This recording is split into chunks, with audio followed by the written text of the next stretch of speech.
আসসালামু আলাইকুম। আশা করি সবাই অনেক ভালো আছেন এবং সুস্থ আছেন। আলহামদুলিল্লাহ আমরা অনেক ভালো আছি। ইনায়ামুল ব্লগ থেকে আরও একটা নতুন দিনে নতুন লাইফস্টাইল ব্লগ ভিডিও নিয়ে আপনাদের মাঝে চলে আসলাম। আশা করছি ভালো লাগবে। ভিডিও শুরুতে একটা লাইক চেয়েছি, একটা লাইক দিয়ে পুরো ব্লগটির সাথেই থাকবেন। তো আজকের ব্লগটিতে থাকছে মেয়ের পছন্দর পিঠা আর হচ্ছে আমার বারান্দার গাছগুলো সরাইয়া একটু এদিক ওদিক করে নিচ্ছি আর একটু পরিষ্কার করে নিচ্ছি। দেখতে কিন্তু অনেকটাই সুন্দর হয়েছে। তারপর তো মাঝে মাঝে গাছগুলো যদি একটু সরাইয়া রাখা যায় আর পরিষ্কার করে নেওয়া যায় তাতে কিন্তু গাছগুলো দেখতে ভালো লাগে। আর উঠানের মধ্যে আর কি অনেক ঘাস হয়েছিল, তো ঘাসগুলো আর কি পরিষ্কার করে নিলাম মেহমান আসার আগে বাড়িতে। তো মেহমান আসবে তার জন্য কিন্তু বাড়িঘর পরিষ্কার করে নিচ্ছিলাম। তো সব কিছু মিলে আর কি আজকের ভিডিওটিতে থাকছে। তো ছোট্ট একটি ভিডিও নিয়ে আসছি আপনাদের মাঝে। আশা করছি পুরো ভিডিওটির সাথেই থাকবেন। তো আমি বিকেলবেলা আর কি মাংসগুলো বাইজা রাইখা দিয়েছিলাম। তারপর সন্ধ্যাবেলা একটু চা খেয়ে নিলাম 3 মা মেয়ে মিলে। তো তারপর সারাদিন আর কি ভিডিও করা হয় নাই বা কোনো ধরনের ভিডিও করি নাই। এখন এসে পরের দিন বিকেলবেলা 3টা 3:30 মতো বাজে। তো এনার আব্বু আর কি বাড়িতে আসছে। ভাবলাম যে এনার আব্বু যেহেতু আসছে বাড়িতে, তো অনেক সময় আর কি বাড়িতে থাকবে, তো আমি একটু পিঠাগুলো আর কি বানাই নিই। এখন মাংসগুলো আগের দিন বাইজা রাখছি, তো আমি ভাবছিলাম যে যখন সময় পাবো তখন আর কি বাইজা নিব, পিঠাগুলো বানাই নিব। তো বললাম এনার আব্বু বাড়িতে আসছে যেহেতু, তো এই আর কি পিঠাগুলো বানাই নেই, সাথে সাথে আর কি খেতে পারবে। এনার আব্বু আর কি শুয়ে রয়েছে, তো আমি পিঠাগুলো বানাই নিতেছি।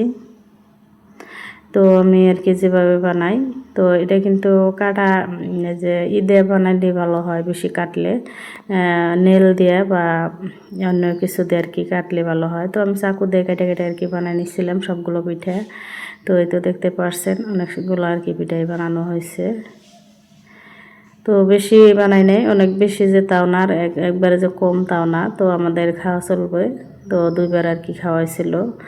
যেহেতু এই পিঠাগুলো আমার মেয়ে পছন্দ করে, এই পিঠা এনার আব্বু আমিও খেতে পছন্দ করি চার সাথে এই পিঠাটা। তো সাথে চাও বানাই নিছি। এই তো দেখতে পারছেন পিঠাগুলা অনেক সুন্দর হয়েছে। আর আমার মা কিন্তু মাঝে মাঝে বানায় থাকে এই পিঠাগুলা। তো যেহেতু আমরা অনেক পছন্দ করি সবাই, তাই তো আমরা পছন্দ করি দেখে কিন্তু আমার মা আর কি বানিয়ে দেয় আমাদেরকে। আবার আমার মেয়ে পছন্দ করে, আমার মেয়ে বলছিল যে পিঠাগুলা বানাও, মাংস আনছে যেহেতু, তো তার জন্য আর কি বানাই দিতেছিলাম। অনেক দিন ধরে কি বলতেছে পিঠা খাবে এই পিঠাগুলা। তো মাংস এরপরেও আর কি 2বার খাওয়া হয়েছে, কিন্তু বানাই দেওয়া নাই, এত গরমের মধ্যে আর কি বানাইতে ইচ্ছে করে না। তো ভাবলাম যে আজকে বানাই দেয়, যেহেতু বাচ্চারা আবদার করছে। তো বাচ্চাদের আবদার তো আর কি ফেলে দেওয়া যায় না। তো বাচ্চারা যেটা খাইতে পছন্দ করে সেটা যদি বানায় খাওয়ানো যায় তাহলে কিন্তু অনেকটাই ভালো লাগে।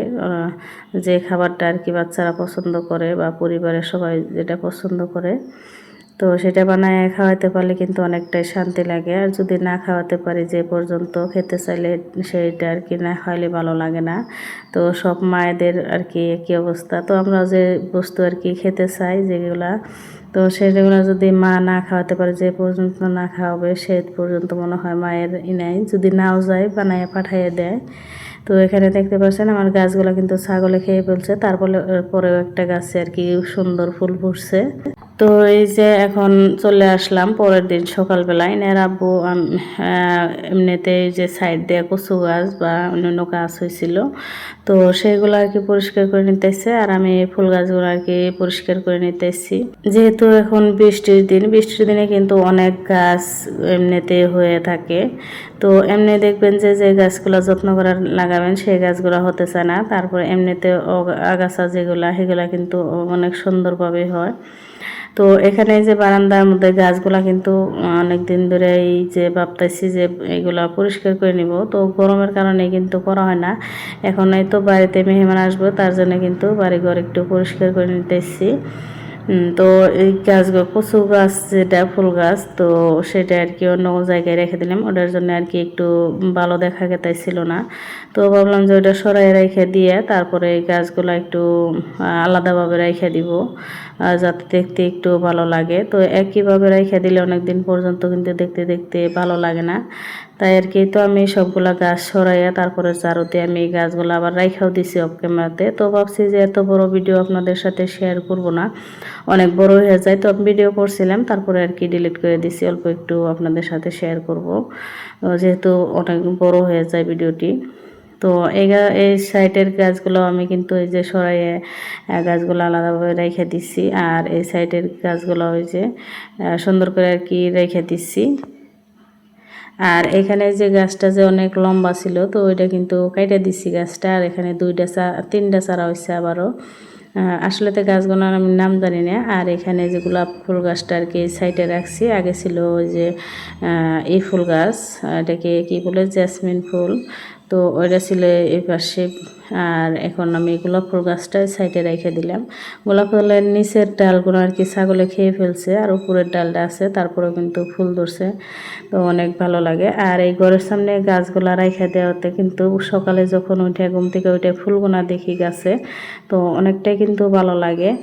তারপরে তো উঠানে দেখেন কি পরিমাণ ঘাস হয়েছে। তো উঠাইতে দেনাই নাই রাখবো, কারণ হচ্ছে আমাদের উঠানে বৃষ্টি নামলে পাড়া দেওয়া যায় না। তার জন্য ভাবছি, বলছিল যে ঘাসগুলো থাকলে আর কি থাইকো পাড়া দেওয়া যায়, তারপরে ঘাস মধ্যে তো একটু হাঁটাচলা করা যায়, তার জন্য আর কি রেখে দিছিলাম।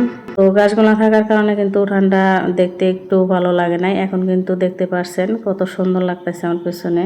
তো আমি উঠানটাও ভালো করে আর কি ঝাড়ু দিয়ে নিলাম। তো আসলেতে বাড়িঘর পরিষ্কার করে রাখলে কিন্তু ভালো লাগে সব সময়ই।